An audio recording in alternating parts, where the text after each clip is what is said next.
Audio Jungle.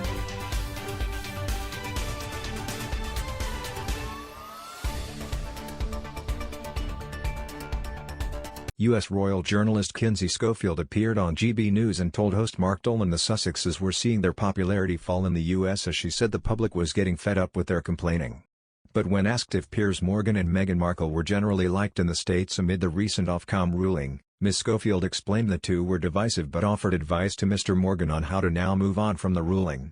The journalist advised the former GMB presenter to simply ignore the Duchess of Sussex as her greatest fear was being ignored and being forgotten about, as she said people believed what Meghan said because Oprah Winfrey did not challenge her enough.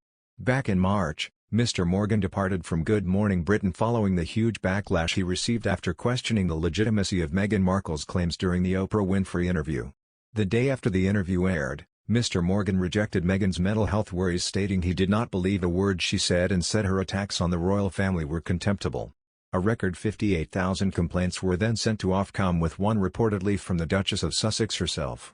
However, the media regulator rejected all of the complaints this week, stating they did not want to stifle national debate but made it clear they did not necessarily agree with the points made.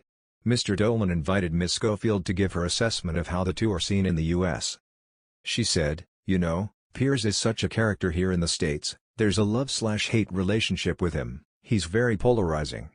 But I could say the same for Meghan Markle. I do think that Americans understand that there were a lot of questionable accusations made in that interview, and we did jump to conclusions when we heard it.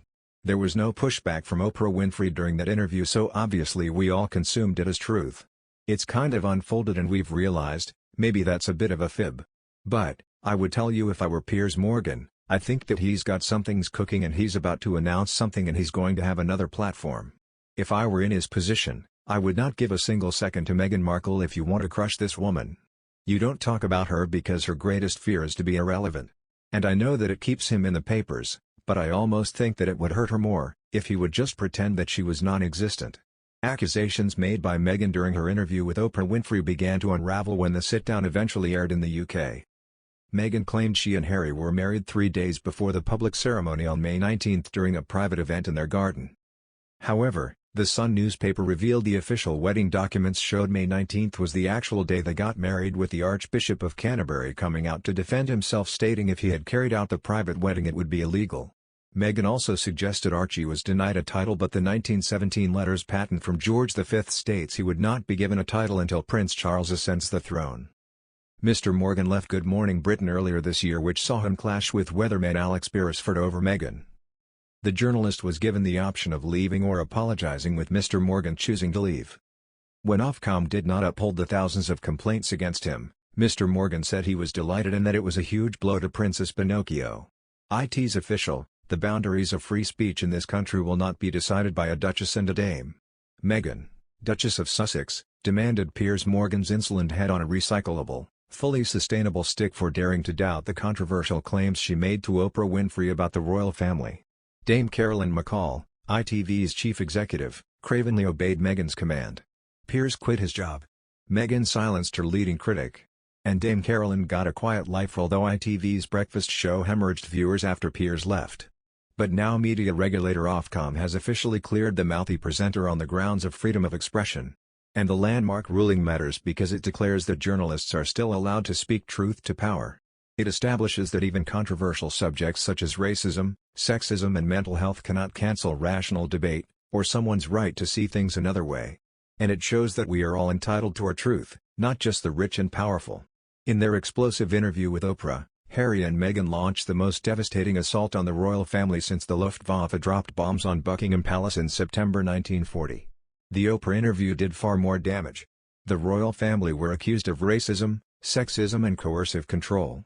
An unnamed member was alleged to have raised concerns about baby Archie's skin color. Meghan's pleas for mental health support were allegedly ignored by callous, uncaring palace flunkies. Her passport was allegedly confiscated and she claimed she was banned from seeing her friends.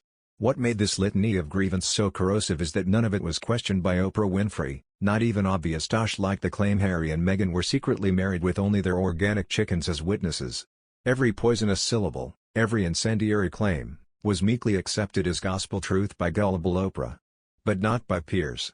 The morning after the Oprah interview, Piers waded into that minefield of alleged racism, sexism and mental health issues. He shimmied and shook with snorting disbelief. "I'm sorry, I don't believe a word she says," Piers told the Good Morning Britain audience, not sounding even remotely sorry.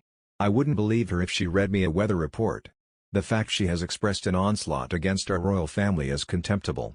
There were 58,000 complaints, although you suspect the one that mattered most to Caroline McCall is the one that came from the Duchess of Sussex herself." Piers chose to quit after refusing to apologise. Although his name has been cleared and he may one day get his job back, the damage is done. Because dirt sticks. And the accusations against the royal family will be forever accepted as the truth by millions. But Piers did us all a favour when he had the guts to take issue with Harry and Meghan's claims because their pliant, simpering sycophants never will. For all their yakking about compassion, Harry and Meghan have dragged the royal family through a sewer in the same year the Queen buried her beloved husband Philip.